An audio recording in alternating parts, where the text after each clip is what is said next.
Então, muito boa tarde a todos. O meu nome é Joaquim Murta.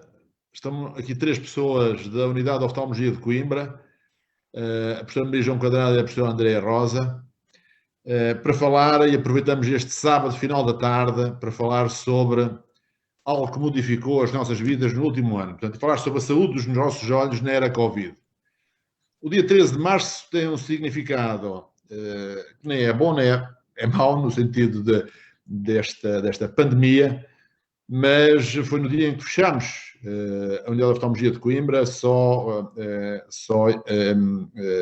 abrimos para consultas de urgência, estivemos fechados durante algum tempo, e eu acho importante este ponto da situação para falarmos um pouco em relação a patologias novas, a esclarecer as pessoas. Portanto, isto é uma iniciativa que é inédita, em termos de oftalmologia, em termos mesmo médicos, é informal, e é informal porque todas as pessoas que queiram fazer perguntas, queiram fazer comentários, estão perfeitamente à vontade para o fazer, e é informativa, portanto, em termos de dar as últimas novas em relação a este tipo, os cuidados a ter com os olhos, as situações novas que apareceram, todo o que quiserem fazer em termos de perguntas e comentários.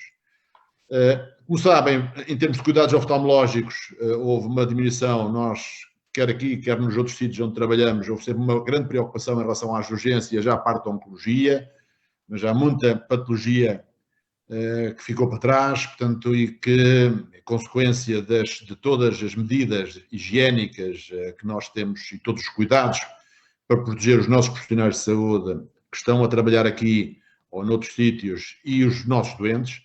Portanto, tem de haver uma gestão da sala de espera, tem de haver todos os cuidados com os EPIs, tem de haver os cuidados com as máscaras, portanto, uma parte dos EPIs, os inquéritos epidemiológicos, as temperaturas, portanto, é muito importante. Portanto, obviamente, uma modificação radical neste último ano em que todos estivemos mais ou menos confinados, uns mais, outros menos. E, portanto, vamos falar de um ponto de vista genérico em relação a esta situação. E a primeira questão, portanto, vai ser informal, nós os 3 vamos interagir em relação aos diversos pontos. Há pontos aqui mais quentes, e para o final, vamos estar cerca aqui de 1 hora, portanto, ao fim de 1 hora não tem, acho que é o tempo suficiente para um final de tarde de sábado nós estarmos, em termos informativos. Mas vamos falar de coisas muito concretas da oftalmologia e em termos de temas muito prementes e reais no nosso dia-a-dia, como é os computadores, as teleconsultas, o teletrabalho, etc. E a primeira questão que colocava, primeiro para a Maria João, era verdadeiramente o Covid apresenta-se nos olhos, está presente, portanto, o vírus está presente nos olhos, pode-se transmitir, e, portanto, era o primeiro tema em termos, para começarmos esta discussão, não é bem discussão, mas esta conversa informal entre todos. Maria João. Boa tarde a todos.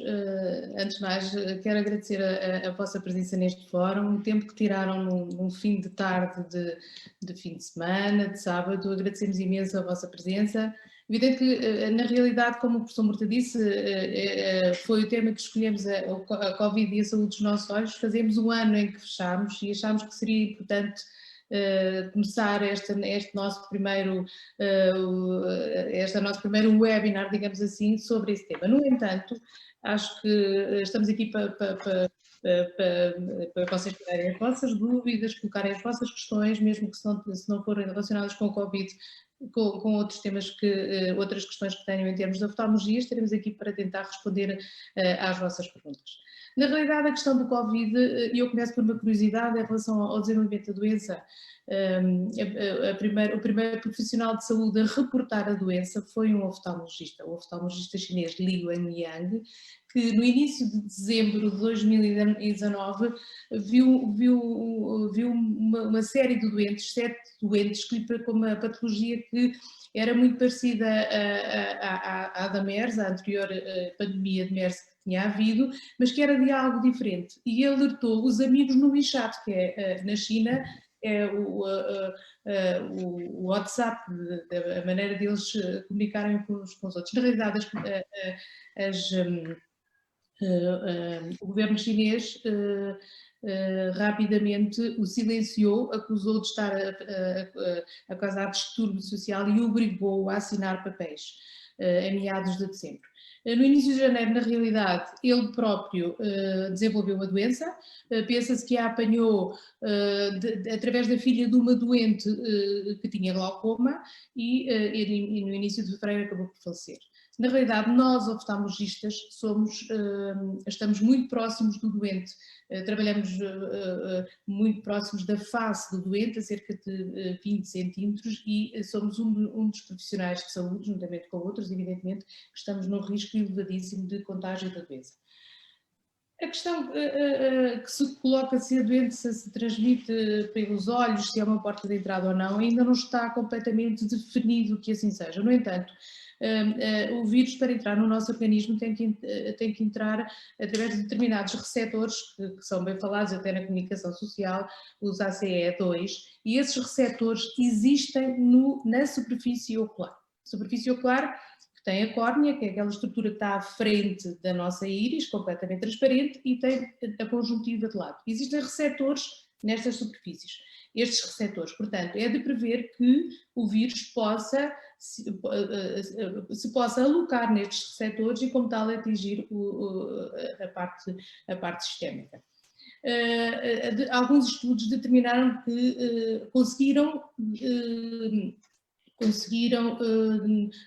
verificar que o RNA do vírus, em cerca de 3,5% das córneas de tecidos oculares. No entanto, não está ainda bem determinado e completamente determinado que a transmissão se faça por esta via. No entanto, é importante que haja todos os cuidados de proteção, quer da nossa parte, quer nos cuidados que temos quando lidamos com os doentes. Em termos da manifestação da doença ocular, aquilo que está mais reportado é o aparecimento de uma conjuntivite virusal, que pode aparecer até 15 dias, ou 13º dia antes do aparecimento da doença, e é uma conjuntivite virusal muito parecida com aquela que acontece de uma forma mais frequente, que é a keratoconjuntivite por adenovírus. É uma conjuntivite normalmente média e que acaba por regredir bem com o tratamento com corticoides. Pensa-se que, na realidade, esta conjuntivite está associada, quando aparece, ao grau da doença, portanto, aparece nas situações mais severas da doença sistémica. Uma das situações que todos hoje em dia, todos ou quase todos, ou deveriam ser todos, a utilização das máscaras. Mas a utilização das máscaras em si determina patologia, determina doenças também, agravamento de doenças. Começamos a ver patologia que antes era muito rara e hoje em dia é muito mais frequente. Andreia, queres falar um bocadinho sobre isso? Portanto, o que é que as máscaras que são fundamentais, obrigatórias, toda a gente a utilizar para não propagação de doença, de tal maneira que houve um estudo agora, praticamente não houve gripe este ano, a gripe usual, e não houve gripe usual precisamente porque toda a gente usa máscara, e foi um estudo publicado pela Sociedade Portuguesa de Pneumologia. Mas o que é que as máscaras nos olhos podem determinar? Então, obrigada também a todos que estão a assistir em casa. De facto, as máscaras tornaram-se um uso universal e têm vantagens e desvantagens. A principal vantagem, eu acho que em termos tanto de máscaras como das medidas de higiene, tem a ver com a maior desinfecção das mãos e o maior cuidado e a diminuição de infecção de outras infecções. Por exemplo, um caso de diminuição dos números da gripe, nós também notamos que havia menos conjuntivites virusais do que em outros anos e tivemos menos vindas à urgência por blefaroconjuntivites, por chalásias, por determinado tipo de doença, que pode ter a ver com existirem menos casos, mas também pela menor comparência ao serviço de urgência por essas patologias. Em relação às máscaras, nós temos aqui um problema diferente, que é o facto das máscaras encaminharem, sobretudo quando mal adaptadas, encaminharem fluxo de ar na direção dos olhos. É um fluxo de ar quente que vai fazer com que haja uma evaporação progressiva da nossa lágrima e com que haja secura ocular. Mesmo pessoas que previamente nunca reportavam olho seco, e o olho seco não é só uma ausência de lágrima, é todo um conjunto de inflamação e de outras vias que são ativadas perante uma escassez ou uma má qualidade da lágrima, devido a essa evaporação que faz com que haja maior inflamação, agravamento da blefarite, que é uma inflamação também do bordo das pálpebras, e sintomas de areias, cansaço ocular, fadiga, que ao final do dia até pode mesmo chegar a distorcer a visão, uma vez que uma má qualidade da lágrima e da superfície ocular também leva a uma visão menos nítida. Uma pergunta, a primeira pergunta que apareceu foi da Teresa Andorinho, que teve um transplante lamelar, e vamos falar disso. Em termos de transplante lamelar da córnea, que foi transplantado há 10 anos, e como estão a funcionar os serviços em tempos de pandemia. Os transplantes foram sempre oncologia, situações de urgência, transplantação foi sempre uma prioridade em termos de observação. Nunca foram deixados de fazer. Houve até alguma preocupação se o número de dadores relacionados, porque, infelizmente, já morreu muita gente com consequência do Covid, e se há o problema dos próprios dadores, portanto, põe-se aqui as duas questões. Por um lado, os dadores, se eventualmente a gente pode vir a transmitir a doença aos receptores, a quem faz o transplante, ou por outro lado, se as pessoas que fizeram transplantação, se eventualmente existe um risco maior. E aqui até perguntava a Maria João, porque também está envolvida na instituição responsável pela transplantação nacional, alguma informação em relação a isso. Portanto, não existe limitação, não tem existido, pode ter havido uma diminuição ligeira da transplantação em termos de córnea, mas as urgências são vistas. Mas a Maria João, se quiser comentar mais qualquer coisa, faz favor. Em relação aos transplantes, tal como aconteceu no resto da Europa, no período em que há um ano atrás todos fechámos, diminuíram. No início não sabia muito bem, estávamos perante uma doença nova, inclusive não se tinha a certeza se a doença poderia ser transmitida do dador para o receptor, e também havia a questão dos próprias pessoas os profissionais ao efetuar a colheita poderem ou não ser contaminados. Desta forma, em Portugal acompanhou-se a descida que aconteceu a nível europeu. Aliás, não fomos dos piores, houve países pior que nós, nomeadamente a Bélgica, numa situação bem pior que nós, mas acompanhámos o resto das estatísticas da Europa. No último trimestre do ano passado melhorámos substancialmente, e neste momento, a nível nacional, os transplantes de córnea já atingiram praticamente os níveis de 2019. Na realidade, estamos a funcionar, e isto tudo para dizer que estamos a funcionar de uma forma normal. É seguro fazer um transplante, não está, estudos mais recentes não determinaram que haja transmissão para o receptor, portanto, o funcionamento, e a Teresa, se necessita de fazer um transplante, ela necessita de fazer... Não, ela fez um transplante há 10 anos, portanto, a preocupação dela é se tiver algum problema ou se tiver uma queixa de rejeição, etc. Posso ter que fazer um transplante lamelar numa córnea que já foi transplantada há 10 anos. Como estão a funcionar os serviços? Estamos a funcionar normalmente. Estamos a funcionar normalmente. Neste momento, inclusive, o nível de dadores atingiu os níveis de 2019. Portanto, a lista de espera, evidentemente, que aumentou este ano por tudo isto. Mas como aumentou no resto do mundo e no resto da Europa, mas estamos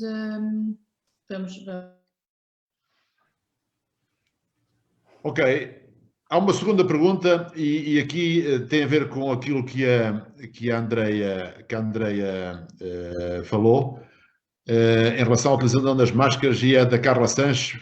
A utilização de viseiras e óculos de proteção por longos períodos podem prejudicar a visão dos profissionais de saúde? Podem. Um deles, as máscaras, a Andreia falou nisso, a professora Andreia Rosa. Há uma doença nova que não existia de antes, que se chama MAID, que se chama Mask Associated Dry Eye Disease, portanto, é associada ao olho seco relacionada com a máscara, e há muita patologia que apareceu, e vê-se hoje muito mais rosáceas, acnes, inflamações das pálpebras, próprios ectrópion. Ectrópion é quando o bordo palpebral está virado para fora, e precisamente por causa dos óculos, que os óculos estão sob tensão e podem virar as pálpebras. E, portanto, e não só a flora orofaríngea pode, se a máscara estiver mal colocada, pode passar para cima. E, portanto, infecções que víamos, eu, por exemplo, blefarites por Demodex. Demodex parece ser uma coisa assim até modernaça, mas não, o Demodex é um parasita. Eu nunca vi tantas blefarites por Demodex como tenho visto nos últimos tempos. Portanto, há patologia que está muito mais, aparece muito mais. Portanto, essas, como vos digo, as blefarites, as conjuntivites, os acnes, precisamente, consequência da utilização. Portanto, existe uma má oxigenação e existe passagem de respiramos menos oxigênio, há passagem de um calor úmido para a parte superior. Portanto, a boa aplicação das máscaras é fundamental. Portanto, as máscaras, como sabem, têm... Como? E é difícil. E é difícil, portanto, porque para passar muito bem, às vezes também vira a pálpebra, não é? Certo, é precisamente lá está, o tal ficar com o bordo das pálpebras virados para fora. Outra pergunta do Paulo Cohen Lemos, não tem a ver tanto com isto, mas tem a ver com, é um doente da professora Andréia Rosa, não teve Covid, mas teve um descolamento posterior do vítreo. Primeiro, já fez uma coisa boa e uma coisa certa, que foi ter recorrido ao oftalmologista. Porque certo. Nós verificámos que acabámos por observar doentes com patologias mais graves, precisamente por não irem aos primeiros sinais. Isso, em princípio, será um descolamento posterior do vítreo. E os descolamentos posteriores do vítreo, o que importa é observar e excluir que haja patologia a nível da retina, rasgaduras, buracos, porque tem tratamento. E assim evita-se de situações mais graves como um descolamento. Isso já foi uma medida boa porque já excluiu a existência dessas patologias. Porque o que tem havido é pessoas que aparecem já com descolamento porque ignoram os primeiros sintomas, ver luzes, ver mosquinhas, ver manchas no campo visual e ignorar isso, ir mais tarde. Em relação a evitar o agravamento, assim, um descolamento do vítreo, se não tiver lesões a nível da retina, não é uma situação perigosa. Portanto, penso que em princípio pode estar descansado. Outra questão que se coloca a muitas pessoas, e nós vimos isso nos últimos meses, fundamentalmente no princípio, e agora nos últimos meses, em que houve um agravamento, felizmente a situação pandémica está a aliviar, esperemos que com o desconfinamento e com a vacinação maciça, e que aumente o número de vacinação, porque se não houver um equilíbrio entre o desconfinamento e a vacinação, portanto uma diminuição das medidas sem haver aumento da vacinação, podemos levar ou podemos ter uma outra onda. Mas tem a ver com os acessos das pessoas, com o medo das pessoas de irem às instituições hospitalares. Hoje em dia, aqui na Unidade de Oftalmologia de Coimbra, mas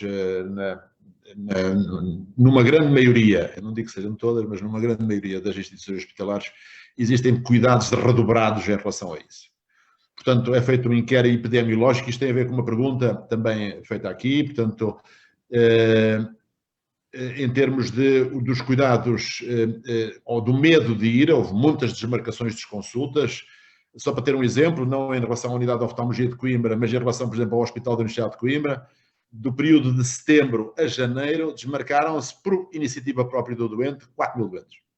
Portanto, houve 4.000 doentes que desmarcaram a consulta, desmarcaram o tratamento, porque as pessoas têm medo de ir. Portanto, mas não há ninguém que faça cirurgia hoje em dia, quer num sítio, quer no outro, mas aqui na Unidade de Oftalmologia também, obrigatoriamente, sem, por exemplo, uma cirurgia sem fazer teste de Covid 48 horas antes. E, portanto, existem todos os cuidados em relação a isso, existem quer epidemiológicos, como disse ao princípio, feitos quer no atendimento, quer na entrada da consulta. Portanto, as pessoas só esperam pelo timing da consulta, muitas vezes esperam no carro, e é preciso ter de haver uma gestão, como vos disse ao princípio, na sala de espera, importante em relação a isso. E portanto, eu acho que as pessoas, se têm algum sinal, e já agora há uma pergunta aqui, se existe relação entre o Covid e o surgimento do Pedro Miguel e o ressurgimento das uveites. Se algum de vocês quiser comentar, não comento eu, portanto, poderá haver em relação a isso. Ter a noção do seguinte, e é importante, mas eu já passo a palavra aqui às duas outras colegas. Olho seco, estamos sempre a falar de olho seco. Uveíte é uma inflamação do olho, da úvea. Olho seco não é falta de água no olho. o filme lacrimal tem 3 camadas, aquosa, lipídica e mucosa. Portanto, olho seco é uma situação inflamatória por si só. E, portanto, aquilo que a gente ouve, e vamos falar nisso agora quando falarmos dos computadores, o olho seco disparou, portanto, em termos de irritabilidade. Mas se a Maria João quiser falar em relação, portanto, a esta questão, portanto, se existe a relação entre o Covid e o surgimento das uveítes, que o Pedro Miguel nos faz essa pergunta. Na realidade, há estudos que mostraram que a inflamação na parte posterior, na parte de trás do olho, provoca vasodilatação dos vasos da retina e pode provocar inflamação. São casos documentados em relação ao surgimento de inflamações, nomeadamente das uveites e das retinites. Ok. Outra é sobre a secura ocular, a Maria João Carneiro, que poderá ser feita em olhos que passaram a ter uma lágrima constante. A lágrima é sempre constante, pode haver uma lágrima fraca, e é por isso que a utilização de lágrimas é muito importante. Muitas pessoas têm a mania de colocar soro fisiológico nos olhos por causa de tratar o olho seco. O soro fisiológico, ao fim de 2 minutos, desapareceu o efeito. Portanto, tem de haver outro tipo de tratamentos. Se a Andrea quiser comentar em relação a isso, portanto, em relação à utilização de lágrimas, porque nos computadores, e é uma parte importante nesta nossa conversa, nos computadores é fundamental a utilização de lágrimas. Já lá vamos. Andrea, se quiseres. Então, eu aproveito para dizer que às vezes é um bocado confuso. Nós temos um doente com o olho que nós achamos que tem olho seco, e a queixa é justamente essa, é que o olho chora muito e que tem uma lágrima constante. Pronto, a lágrima constante significa, no fundo, que está a ser ativada a via reflexa para compensar a inflamação que está a haver. Portanto, em vez de haver uma produção, no fundo, assim, chamada basal, constante, que protege a lágrima, que protege a superfície ocular, no fundo está a ser desencadeado um lacrimejo para tentar compensar uma situação que não está bem. E daí, aquilo que o professor Murta falou em termos de lágrimas artificiais. As lágrimas artificiais não têm só água, são misturas de vários componentes, alguns que impedem a desidratação das células, outros que evitam a sua morte precoce e outros ainda que têm algum componente de gordura e que fazem com que o filme seja mais, nós chamamos de filme lacrimal, a película que temos a proteger os olhos, faz com que seja mais estável e haja menor evaporação. Portanto, se calhar pode começar, claro, pode sempre marcar uma consulta e provavelmente será necessário, mas pode sempre colocar lágrimas artificiais, que tem desde com ácido hialurónico, por exemplo, que é uma substância boa, também com outras com gorduras, com formas lipídicas, que vão estabilizar melhor a sua lágrima e pode ajudar e chorar menos dos olhos. Eu sei que é um bocado de contrassenso, não é? Eu tenho o olho a chorar e vou aplicar lágrimas, mas de facto é assim. É fundamental. Uma pergunta aqui em relação à dona Lídia Beiaja, que foi operada em setembro e que tem uma dor no olho direito e vê uma mancha preta. Se vê uma mancha preta, vá ao oftalmologista. Portanto, marca consulta. Ela foi operada aqui, portanto, foi operada aqui.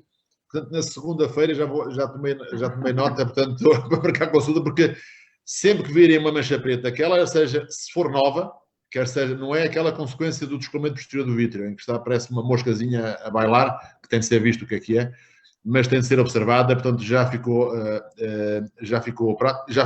registado. E a mesma coisa em relação ao Teles Azevedo, em relação a cuidados que poderá ter, fez um transplante de córnea, mas o seguimento também já tomei nota em relação a isso, não se preocupe. Uma pergunta do José Manuel Bordão: qual a componente oftálmica da diplopia no contexto da miastenia? Há necessidade de ginástica ocular, segue tudo pela neurologia. A miastenia é uma doença geral. E, portanto, dá diplopia, claro. Portanto, diplopia binocular. É importante. É importante fazer a diferenciação que é se é monoocular ou se é binocular. O que é que isto quer dizer? Quer dizer que se tapando um olho, a diplopia desaparece. Essa é a binocular. Se tapando um olho, se a diplopia... Portanto, diplopia é ver 2 imagens. Se a diplopia não desaparece. É uma coisa completamente diferente. Mas a base do tratamento da miastenia, que pode ter o primeiro sintoma a nível dos olhos, é efetivamente a base neurológica. Portanto, deve evidentemente ser no neurologista, os neurooftalmologistas, há uma área da oftalmologia que se dedica a isso, em que dão esse tipo de situações. Uma pergunta da Sandra Ramos também. Mais uma vez, obrigado pela iniciativa. Sou utilizador de lentes de contacto e a córnea esquerda já é transplantada. Sou enfermeira, uso máscara, como sabe, constante o problema é que os meus olhos são secos. E com os meus olhos são mais secos ainda, com bem restrição e que fazer. É complicado. mas a Maria João, se quiser dar aqui uns conselhos. É complicado porque eu conheço assim muito bem a Sandra e a Sandra há muitos anos tem uma situação que não é... ela foi transplantada dos seus lados, neste momento usa lente de contacto dos seus lados e na realidade isso tem todos os fatores de risco para ter um olho seco. Portanto, e para além disso também é profissional de saúde que tem que utilizar estes EPIs e estas proteções que levam ao aumento do olho seco. Na realidade, temos que ir levando as coisas de acordo com a fase em questão. É fundamental no tratamento do olho seco a inflamação, não só a suplementação das lágrimas. O olho seco fundamentalmente é uma doença inflamatória. Sendo uma doença inflamatória, nós temos sempre que tratar de base a inflamação para depois darmos, na realidade, os lubrificantes oculares. Depende da fase em que está. Na realidade, o olho seco é uma doença crónica e depende da fase onde está e o que é que se pode... será ajustado a terapêutica de acordo com a fase, digamos assim. Outra pergunta do Carlos Luz. Há alguma indicação de possíveis sequelas a nível ocular derivadas da Covid? O Covid é um vírus que nós só começamos a saber alguma coisa dele agora, ou há poucos meses. Ele pode dar repercussões e com estas mutantes que existem. Existe uma publicação feita há relativamente pouco tempo de um grande amigo brasileiro e que tem colaboração connosco aqui na Universidade de Coimbra, que é o Rubens Belfora, que existe já sinais de Covid no olho, na parte posterior, na retina. Portanto, é uma coisa que nós não sabemos. Portanto, nós não sabemos, tem de ser vigiados. Portanto, em relação ao olho seco, se há uma pessoa que tem o olho seco, pode agravar, porque contem com as máscaras durante mais uns meses largos, se não um ano.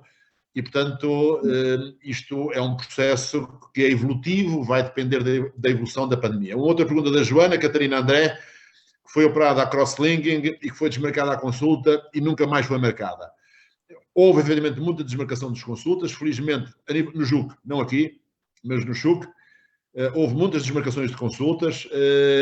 Vamos retomar a nossa atividade. Nós, a cirurgia programada, temos estado sempre a fazê-la, em menor número, a urgência sempre, a oncologia sempre, transplantação sempre.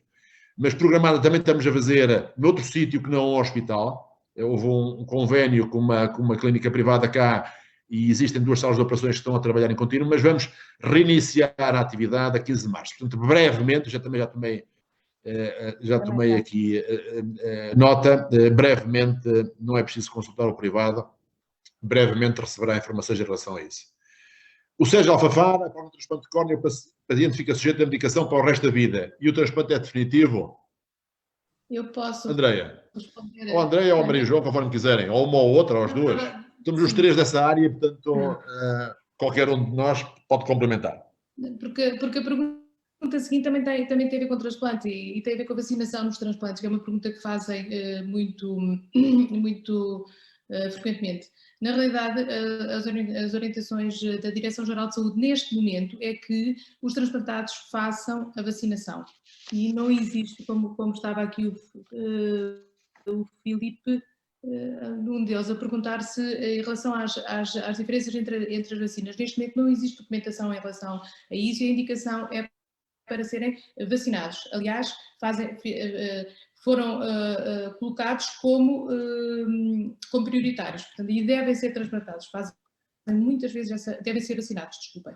Fazem muitas vezes essa pergunta. Em relação a fazer a terapêutica para o resto, tratamento para o resto da vida, a questão do transplante de córnea, em termos dos transplantes do nosso organismo, é aquele que tem menos risco de rejeitar. A córnea é uma estrutura que não tem vasos sanguíneos. Os vasos sanguíneos é aquilo que transporta os mecanismos de rejeição e, como tal, um transplante não existe o suporte para que haja um risco grande de rejeição. Desta forma, a terapêutica geral, a tratamento geral com imunossupressores, com cortisona, com outros imunossupressores, normalmente nós não o fazemos, salvo raríssimas exceções. Fazemos normalmente o tratamento geral de cerca de umas 3 semanas, um mês, de acordo com a situação em si, e depois deixamos gotas colírios tópicos que normalmente, se tudo correr bem, ficam 2 anos. Passado 2 anos, acabamos por suspender a terapêutica. Evidentemente que um transplante é para o resto da vida, que é o que eu digo aos clientes. Portanto, é uma coisa que têm que cuidar, é uma coisa que lhes foi dada, entre aspas, portanto têm que cuidar. E eles têm que ter essa noção, porque pode sempre haver episódios de rejeição que, detectados atempadamente e tratados atempadamente, a grande maioria, 99,9% das situações, regridem desde que bem diagnosticados, detectados a tempo. Andréia, queres juntar alguma coisa? Queres comentar alguma coisa? Para a pergunta seguinte, acho que a Maria já... Não, mas então, ainda só em relação a isso, a transplantação nos últimos anos ocular modificou-se radicalmente. E, portanto, aquilo que fazíamos transplantes totais da córnea, portanto, hoje em dia fazemos transplantes lamelares, portanto, só de parte das células, parte da córnea, ou anterior ou posterior, fazem-se transplantes já de células só. Portanto, modificou-se radicalmente o que é a transplantação ocular. Portanto, e é evidente que daqui a uns anos vai ser modificado ainda mais.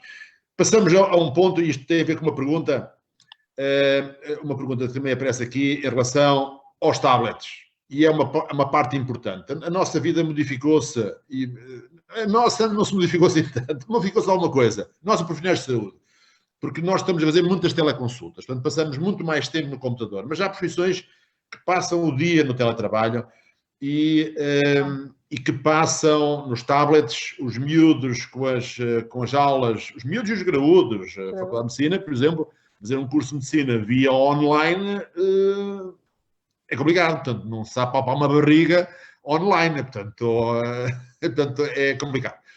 Mas, evidentemente, os computadores, hoje em dia, e com esta pandemia, vieram modificar.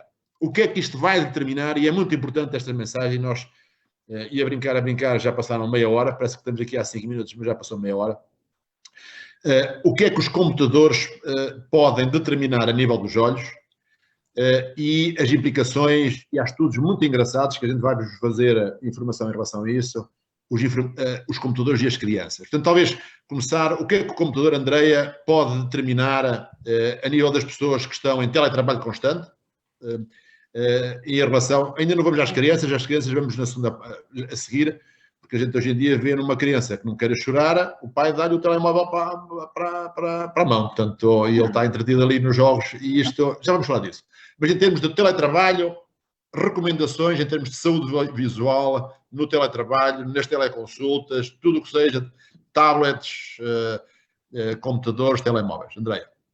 Então, em relação ao teletrabalho é sempre sempre muito difícil e temos que reconhecer que não há nenhum tratamento perfeito, mas uma das coisas essenciais é fazer pausas, porque é impossível manter uns olhos descansados se a pessoa não fizer pausas, se não dormir bem. Em relação às pausas, temos aquela regra dos 20-20-20, que é cada 20 minutos fazer uma pausa de 20 segundos, olhar uma coisa a 20 pés. 20 pés é mais ou menos 6 metros.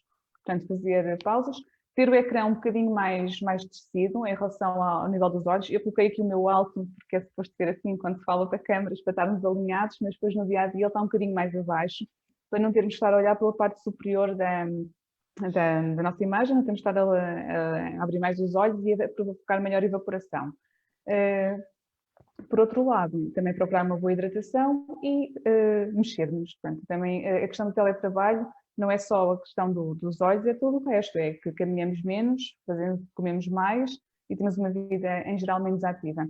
Em relação às crianças que são mortas, nós também não podemos censurar muito os pais que dão os telemóveis às crianças. Quer dizer, também temos que entender, porque também um pai em teletrabalho com crianças em casa... Não, mas há 2 estudos muito engraçados em relação ao teletrabalho. Há 2 estudos, um australiano que já tem uns anos, em que ele demonstrou claramente, foi feito durante largos anos, e demonstrou que ainda não havia, talvez, os telemóveis hoje em dia super modernos, não havia de certeza, mas já havia, em que o desenvolvimento da miopia e as crianças mais introspectivas, com tendências maior à depressão, eram aquelas que estavam agarradas ao computador e aos androides constantemente. Sim. O ar livre, as crianças devem saltar, pular, subir árvores, mesmo que elas caiam e possam partir um braço, mas devem fazer isso. Há um estudo, não esqueçam que a miopia, houve um aumento tremendo da miopia em todo o mundo. Os oftalmologistas podem dizer assim, fantástico, Isto, mais miopia, vai haver mais doentes. Mas isto tem consequências dramáticas. Em 2050, calcula-se que 50% da população do mundo vai ser miúpe. E, portanto, vai haver 2 bilhões de pessoas com portanto, altos miúpes, com outro tipo de consequências. Portanto, só nos Estados Unidos, só para terem, porque infelizmente lá as coisas são feitas em termos económicos muito mais do que são feitas cá, gastaram-se há 3 anos atrás, só num ano, no tratamento de miopias e de tudo o resto, óculos, lentes de contacto, lágrimas, 202 bilhões de dólares. Portanto, a miopia é uma coisa que está a disparar. E esse estudo foi muito engraçado porque mostrou porque por cada hora a mais por semana que a criança esteja em atividade de lazer ao ar livre, existe 2% de diminuição da progressão ou do início da miopia. Isto é um número enormérrimo de contentes. É evidente que todos nós sabemos que os chineses, os japoneses, os coreanos, quase todos eles são miúpes. Portanto, vemos todos eles têm características genéticas relacionadas com isso. Mas se quiseres falar, André, em relação ao estudo canadiano, que é mais recente, mas leva na mesma tendência. Força. No fundo, esse estudo é um estudo mais recente, mas que avalia o número de horas que as crianças pré-escolares passam com ecrãs digitais, tablets, etc. E mostrou que as crianças que estavam mais de 2 horas por dia com um ecrã, com um tablet, tinham maior probabilidade de ter déficit de atenção. Nem é um estudo propriamente dito oftalmológico, é que mostra que tem maior probabilidade de desenvolver patologias do espectro de déficit de atenção. Pronto, assim, é claro que nós também temos que ser flexíveis, porque são tempos diferentes e eu tenho um filho de 7 anos, por exemplo, por isso é que estou aqui a defender os pais. A André é uma mãe muito flexível. Eu estou aqui, não é? Alguém tem que estar com ele em casa.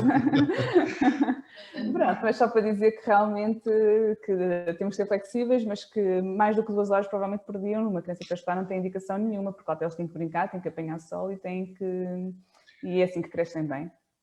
A miopia, portanto, para as pessoas que não estão... A miopia é o olho mais comprido. A miopia, há diversos tipos de miopia, mas a miopia axial do jovem é o olho mais comprido. Portanto, e o olho cresce fundamentalmente do equador, portanto, da metade do olho para trás. Portanto, altas miopias, que a gente considera altas miopias a partir de 6 dioptrias, há pessoas que têm 20 e tal dioptrias de miopia, mas tem outro tipo de complicações, descolamentos, cataratas, glaucomas, essa patologia toda.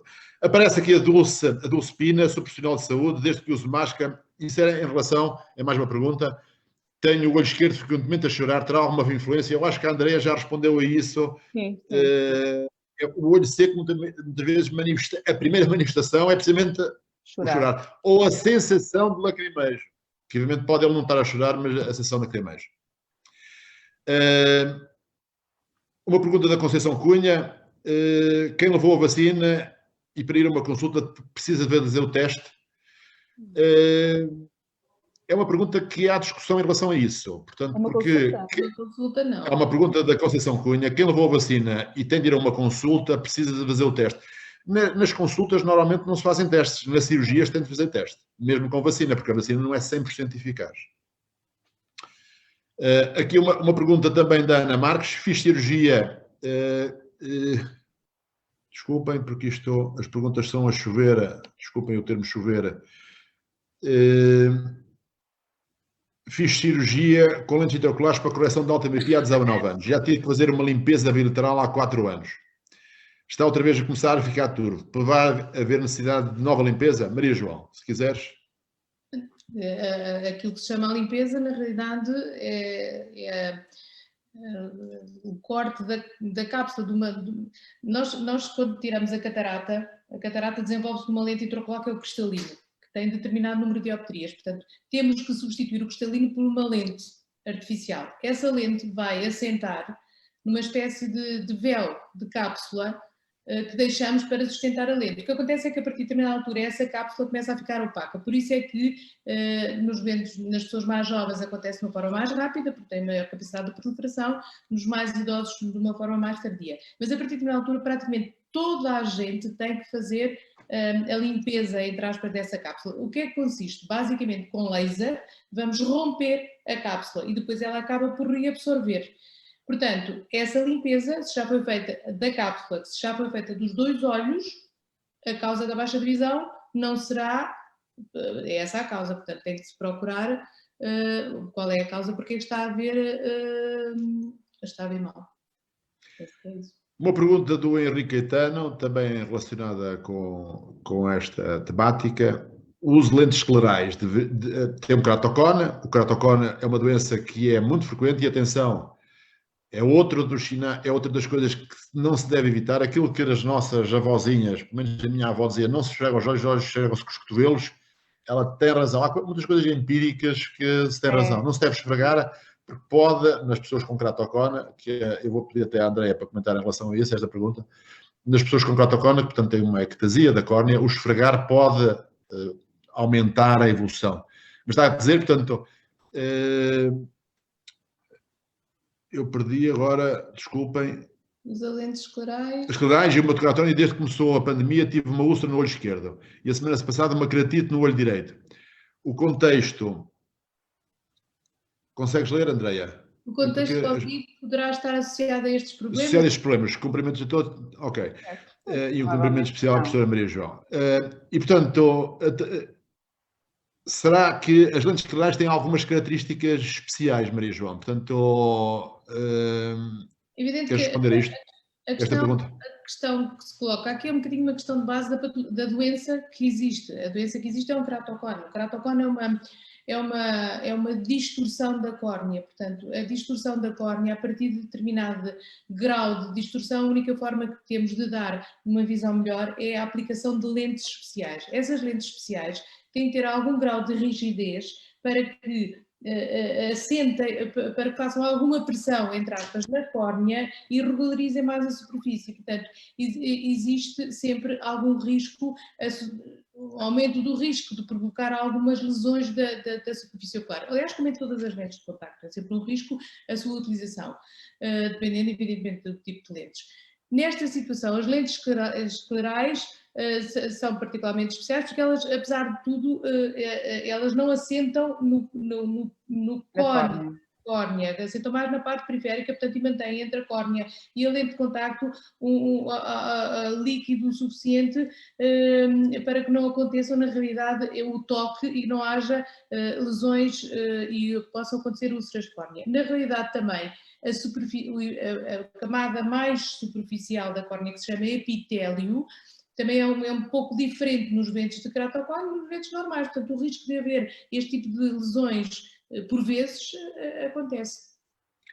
Andréia, em relação aos esfregados de olhos. Parece que estará associado, desculpa. Não, é não fazer. O esfregar dos olhos, há as pessoas que dizem só me sinto melhor, tenho o olho muito seco, ou o olho muito irritado, com sensação de areias, e só me fico bem quando esfrego. Pronto, o esfregar tem duas coisas más. A primeira é a transmissão de doenças. E nesta altura devemos ter cuidado quando passamos as mãos em puxadores da porta, botões dos elevadores, superfícies que podem estar sujas e naturalmente onde estar, não transmitir doenças por via ocular, porque independentemente do Covid continua a haver outros vírus e outras bactérias. E por outro lado, porque está muito associado ao aparecimento ou desenvolvimento em pessoas predispostas do ceratocone, que é uma doença em que há um aumento da miopia que surge na adolescência tardia, ou hoje até mais jovens, em crianças pode surgir também, e que faz com que haja uma diminuição da visão, com um aumento da miopia e do astigmatismo. Portanto, o esfregar os olhos também está associado com isso, e ainda bem que eu também digo isso, para não esfregar os olhos, embora uma vez a minha filha que me respondeu uma coisa engraçada, que pediu o cotovelo emprestado para esfregar os olhos dela, pronto, mas pronto, em geral são dessas coisas que é de evitar, eu esfregar os olhos precisamente por isso. Perguntam aqui que a dona Marta Santos Osório, em termos de se está a pôr as lágrimas, mas continua com os olhos secos. O tratamento do olho seco não é só lágrimas. A lágrima é a primeira fase. É uma situação inflamatória e pode-se ter que recorrer a anti-inflamatórios ou imunomoduladores, como a ciclosporina e outros, portanto, é uma doença, como é inflamatória, tem diversos degraus em termos de tratamento. Portanto, o primeiro é efetivamente as lágrimas. Se não passar, passamos ao segundo tratamento. Mas só passamos ao segundo tratamento depois de tratar. O primeiro não resultar. Em relação, aqui há algumas perguntas em relação, também tomei nota dos nomes, em relação a pessoas com outro tipo de problemas, glaucomas, etc., que o problema das consultas desmarcadas, mas também tomei nota dos nomes, Dona Fátima Correia e portanto vou notar, mas as consultas vão começar, a nossa atividade vai começar a partir do dia 15, portanto a partir de segunda-feira. Atividade hospitalar. Estás a falar do hospital. Como? Estás a falar do hospital. Do hospital. Aqui temos mantido, obviamente, mantemos. Uma pergunta que fazem aqui e que não tem a ver com Covid. Fazem aqui a pergunta também o António Alves, até que idade se podem usar lentes de contacto? Eu acho que se pode utilizar até tolerar e até deixar de haver problemas, porque há problemas relacionados com as lentes de contacto. Portanto, as senhoras, mais que os homens, desenvolvem olho seco mais precocemente, portanto, tem de haver um bom filme lacrimal, portanto, desde que haja uma boa tolerância, o olho não fique vermelho e desde que haja bons cuidados de higiene, acho que se pode utilizar lentes de contacto. Tem pessoas, e certamente a Maria João e a Andrei também têm pessoas com 50, 60 anos a utilizar lentes de contacto sem problema. Uma outra pergunta que não tem a ver com Covid, mas já agora aproveito, em termos de estamos aqui, é uma iniciativa de informação. Fala aqui a Andreia Murta Ladeira, que eu conheço-a bem, porque é murta e, portanto, é filha de um primo meu. Retinopatia pigmentar em crianças, como detectar? A retinopatia pigmentar, só para vos dar a informação, que vai, e toda a gente vai ficar informada brevemente disso. A retinopatia pigmentar é uma causa que pode aparecer de causa esporádica ou pode ser transmitida pelas três formas. Transmitida hereditariamente, dominante, recessiva e ligada ao sexo. Há umas formas mais graves do que outras, muitas vezes cega as pessoas, e portanto que é uma doença que é considerada doença rara, mas é das doenças raras mais frequentes. A principal, o sintoma inicial é uma diminuição acentuada da visão à noite, que nós chamamos de nictalopia. Portanto, as pessoas veem muito pior à noite do que veem durante o dia. E, portanto, isso é um sinal. A boa notícia é o seguinte: vai começar pela primeira vez, e em Coimbra vamos iniciar, não aqui na UOC, mas no CHUC, e nós estamos aqui, é uma iniciativa da UOC, mas estamos todos aqui na dupla condição UOC-CHUC. Vai começar pela primeira vez, somos o único centro a nível nacional do tratamento, vamos começar o tratamento genético da retinopatia pigmentar. Somos o único centro. Existe um medicamento, que não é barato, mas para determinados portadores de crianças, ou a primeira doente vai ser uma adolescente que estava na contingência de perder a visão em breve, ter esse tratamento e, portanto, mas nem todas as pessoas que têm retinopatia pigmentar podem ter esse tratamento, porque é só para que tenham um gene especial. Mas, portanto, a terapia genética é uma terapia que não tem a ver com Covid, mas tem a ver com, é uma informação adicional em relação a esta iniciativa. Eu continuo aqui a percorrer.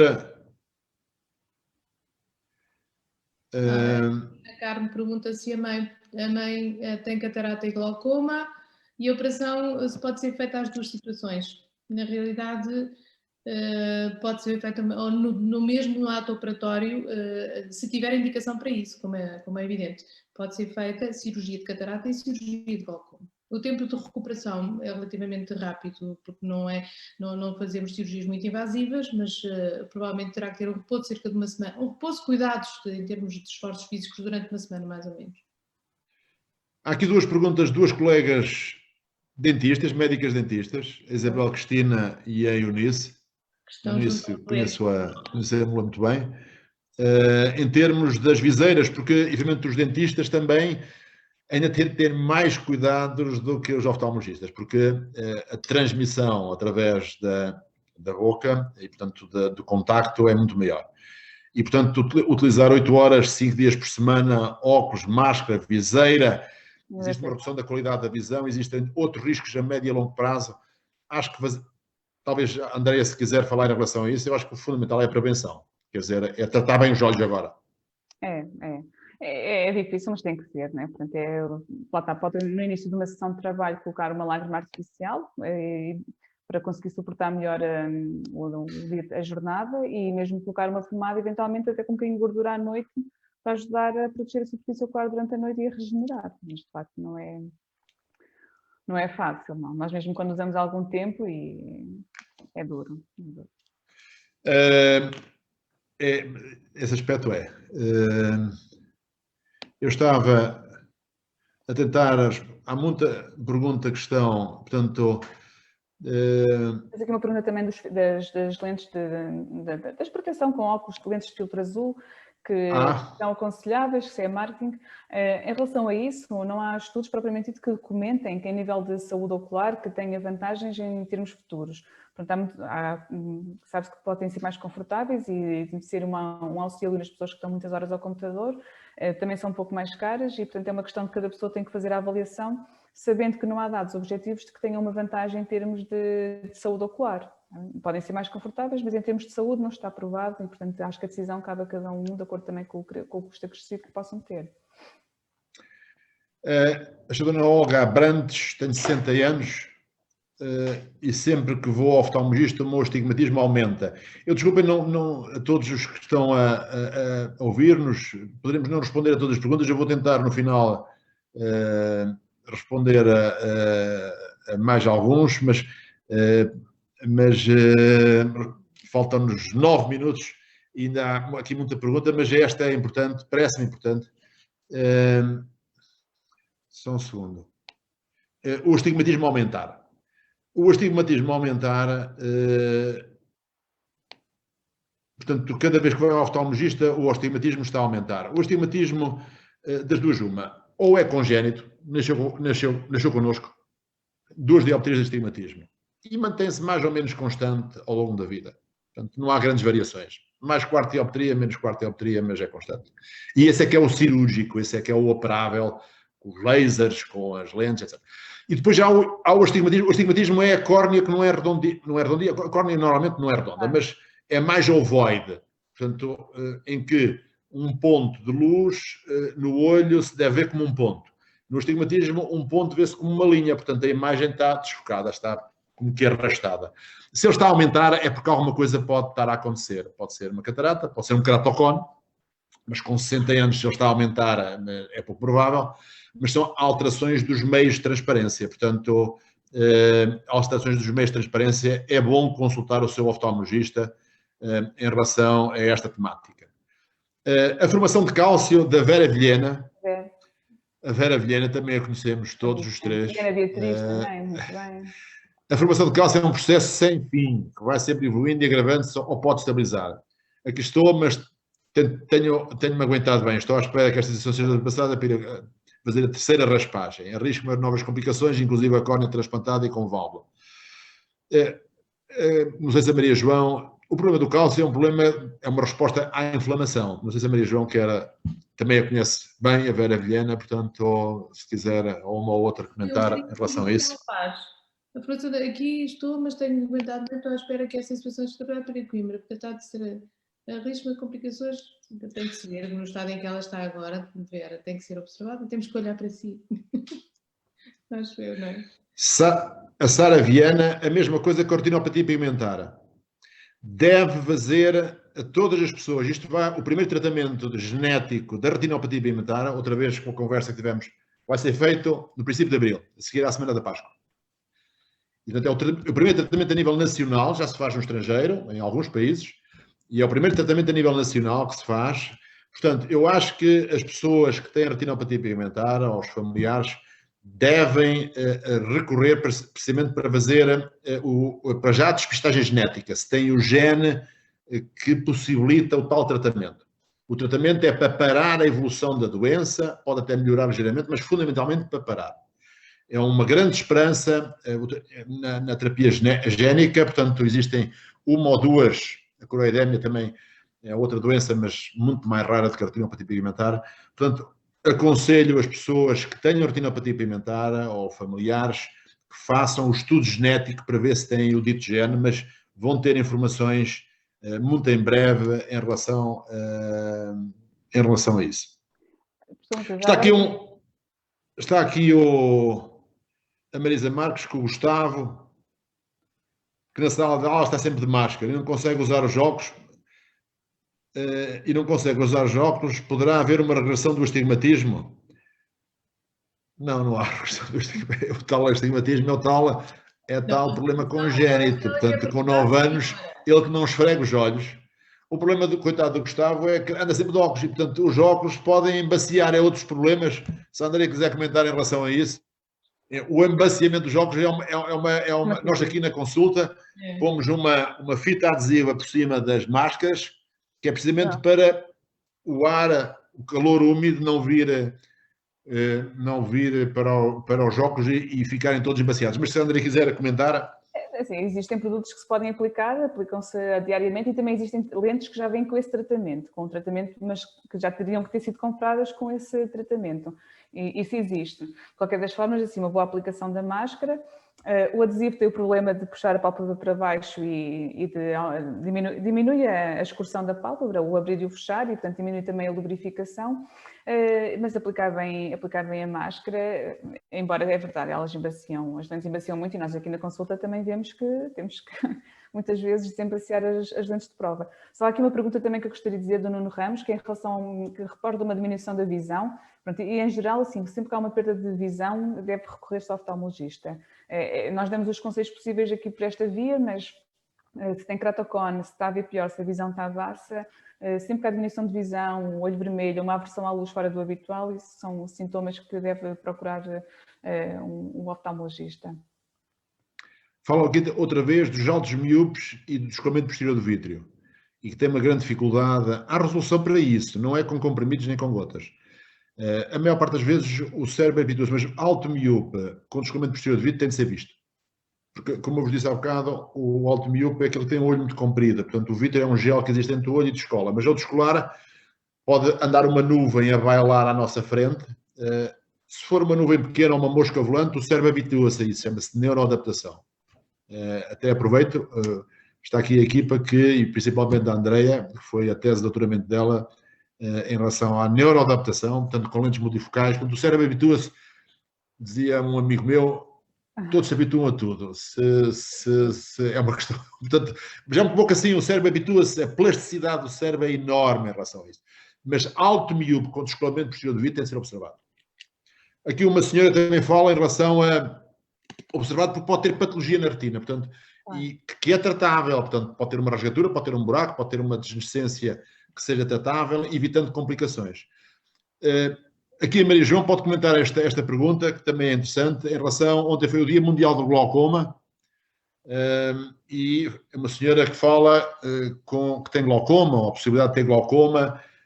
O problema não tem já tanto a ver com, porque estou a aparecer muitas perguntas que não têm tanto já a ver com o Covid e com esta nova temática, mas em termos de informação, o que é o glaucoma e o que é uma doença fundamental em termos que é uma doença muito silenciosa, traiçoeira. Se a Maria João quiser comentar em relação a isso.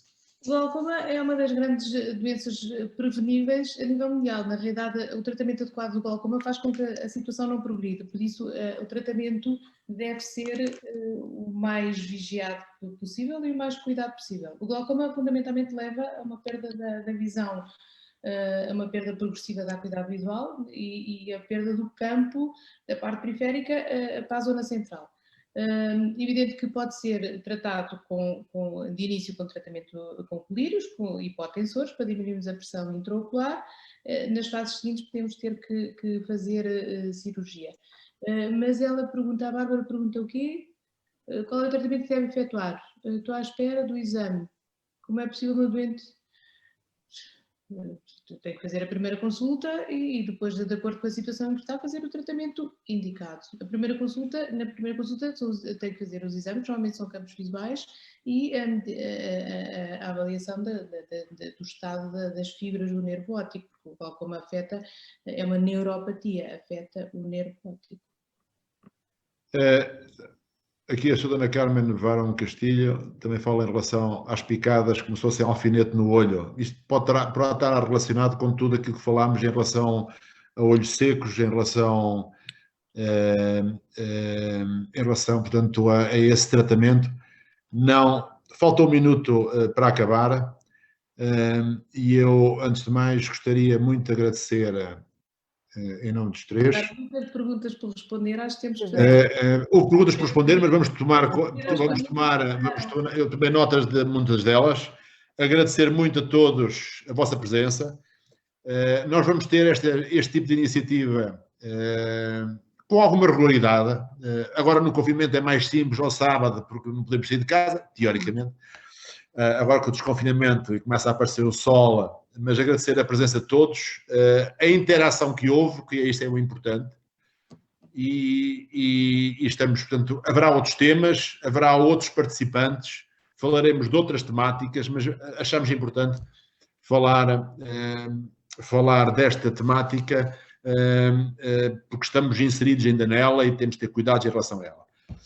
Saúde para todos, protejam-se, não, apesar das coisas estarem a melhorar, continuem a se proteger, as máscaras são importantes, tenham a prevenção, falámos disso em relação à proteção das máscaras, e um bom fim de semana a todos e muito obrigado por terem estado connosco nesta hora. E muito obrigado aqui à Maria João e à Andreia, mas isto foi um trabalho em equipe. Muito obrigado a todos. Até à próxima.